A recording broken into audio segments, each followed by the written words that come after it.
पावसाची ही जी भयानक दृश्य आता तुम्ही पाहताय एचपीएन मराठी न्यूज चॅनलच्या माध्यमातून ही दृश्य आहेत सांगलीतील।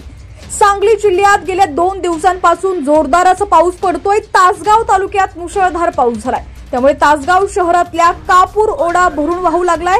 कापूर ओढ्याला पूर परिस्थिती निर्माण झाल्याचं चित्र आपल्याला या ठिकाणी पाहायला मिळतंय। गेल्या 2 दिवसांपासून सांगली जिल्ह्यामध्ये पावसाची दमदार हजेरी पाहायला मिळतेय।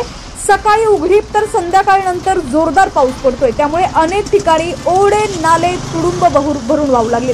आताची ही जी दृश्य तुम्ही पाहताय एचपीएन मराठी न्यूज चॅनलच्या माध्यमातून ही दृश्य आहेत सांगलीतील।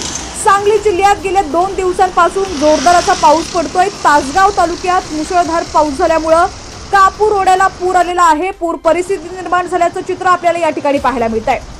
दरम्यान आता राज्यातील तुमचा जिल्हा कोणता आणि तुमच्या जिल्ह्यातील हवामानाची काय स्थिती आहे कमेंट्सच्या माध्यमातून नक्की कळवा।